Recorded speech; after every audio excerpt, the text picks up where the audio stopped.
வாங்க இன்னைக்கு 2 செட்டிநாட் ஸ்பெஷல் பலகாரம் ஒரே மாவுல எப்படி செய்யறதுன்னு பார்க்கலாம். இது வரைக்கும் சேனலை சப்ஸ்கிரைப் பண்ணாதவங்க கீழே உள்ள subscribe button and bell button press பண்ணி சப்ஸ்கிரைப் பண்ணிடுங்க. இப்போ இன்கிரீடியன்ட்ஸ் பார்க்கலாம். 1 கப் வெல்லத்தை பாகு எடுத்து தனியாக வச்சுக்கோங்க. இதான் நம்ம மாவு அரைக்கும் போது தண்ணிக்கு பதிலாக பாகை ஊற்றி அரைக்க போகிறோம். முதல்ல பச்சரிசி 1 கப், உளுந்து 2 டேபிள் ஸ்பூன், பாசிப்பருப்பு 2 டேபிள் ஸ்பூன், கடலைப்பருப்பு 2 டேபிள் ஸ்பூன் எடுத்து 2லேருந்து 3 மணி நேரம் ஊற வச்சிருங்க. இந்த மாவை கிரைண்டர்ல அரைக்க முடியாதவங்க மிக்சியில கூட அரைச்சிக்கலாம். இப்போ நான் கிரைண்டர்ல ஊற வச்ச அரிசி பருப்பை சேர்த்துக்கிறேன்.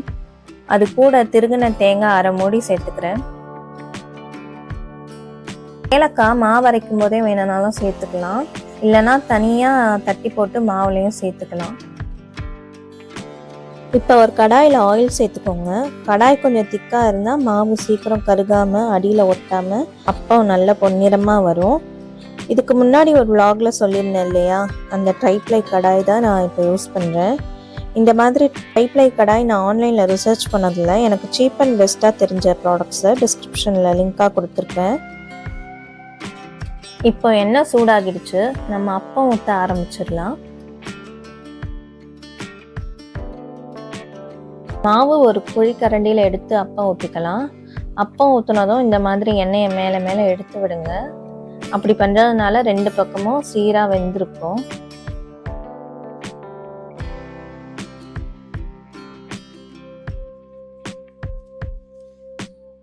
இப்போ ஒரு பக்கம் செவந்ததும் பொறுமையாக திருப்பி விடுங்க.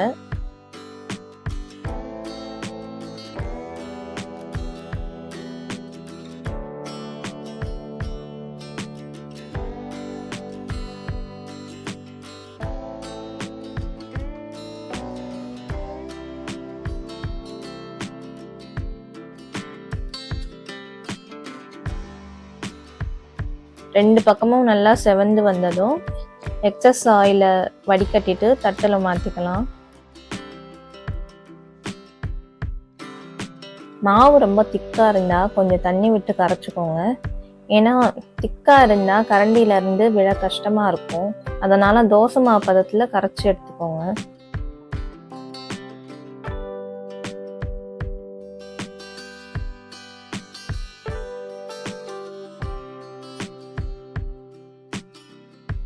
இப்போ பாருங்க, மாவு பதமாக இருக்கிறதுனால அப்போ நல்லா உப்பி வருது.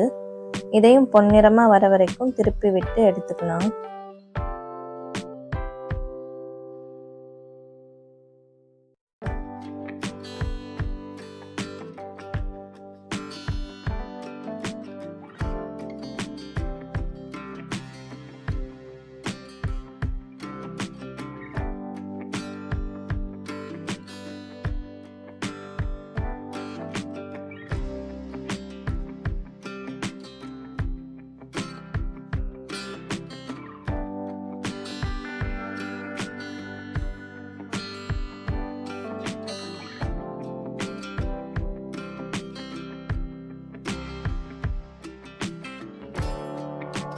இப்போ அடுத்தது வாங்க இதே மாவில் பணியாரம் எப்படி செய்கிறதுன்னு பார்க்கலாம்.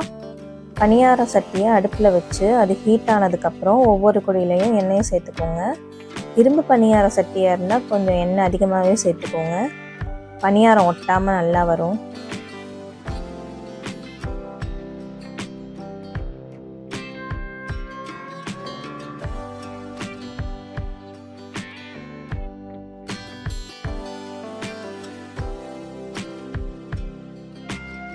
எண்ணெய் கூடவே ஒவ்வொரு குழியிலையும் ஒரு 1/4 ஸ்பூன் நெய் சேர்த்துக்கோங்க. நல்ல வாசனையை கொடுக்கும்.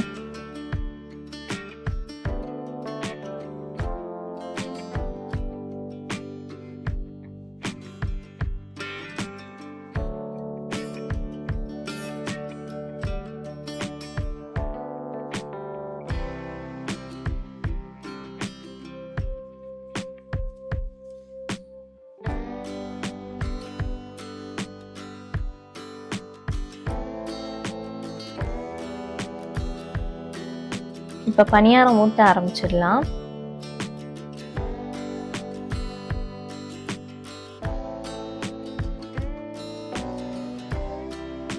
ஒவ்வொரு குழியிலையும் மாவு ஒரு 3/4 வர மாதிரி ஊற்றுங்க. அப்பதான் பணியாரம் நல்லா உப்பி வரும்போது திருப்பி போட ஈஸியாக இருக்கும்.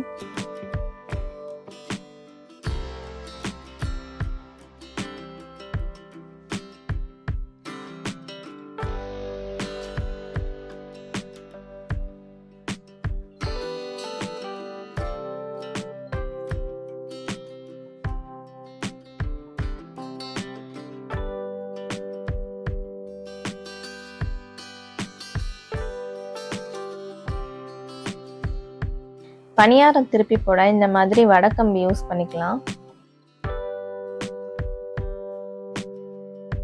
இந்த மாதிரி வடக்கம்பியை யூஸ் பண்ணால் திருப்பி போடவும் ஈஸியாக இருக்கும். பணியாரத்தை குத்தி பார்த்தோம் வெந்துருச்சா இல்லையான்னு தெரிஞ்சுக்கலாம்.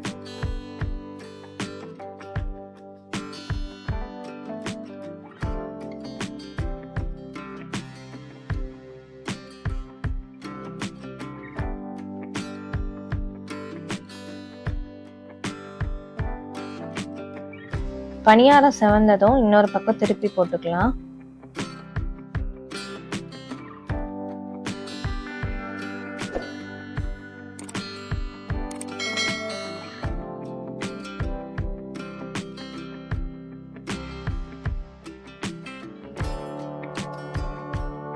இப்போ ரெண்டு பக்கமும் நல்லா செவந்துருச்சான்னு திருப்பி திருப்பி பார்த்துட்டே இருங்க.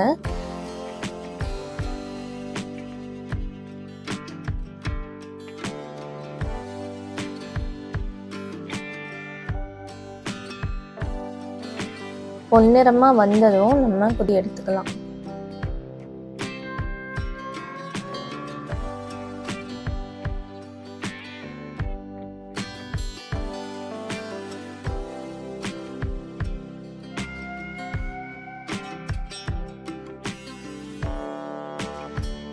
பணியாரம் பொன்னிறமா வந்ததும் வடக்கம்பி வச்சு குத்தி நம்ம தட்டில் மாற்றிக்கலாம். இன்னைக்கு ஒரே மாவில் எப்படி 2 செட்டிநாடு ஸ்பெஷல் பலகாரம் பண்ணுறதுன்னு பார்த்தோம். அப்பத்துக்கு ஆயில் நிறைய தேவைப்படுங்க. ஸோ ஆயில் நிறைய வேணான்னு நினைக்கிறவங்க பணியாரமாக செஞ்சுக்கலாம். இந்த டிஷ் செஞ்சு பார்த்துட்டு எப்படி வந்திருக்குன்னு கமெண்ட்ஸில் சொல்லுங்கள். மறக்காமல் எங்கள் சேனலுக்கு சப்ஸ்கிரைப் பண்ணுங்கள். மேலும் ஒரு நல்ல சமையல் வீடியோவோட உங்களை மீட் பண்ணுறேன். Until then, take care. Bye bye.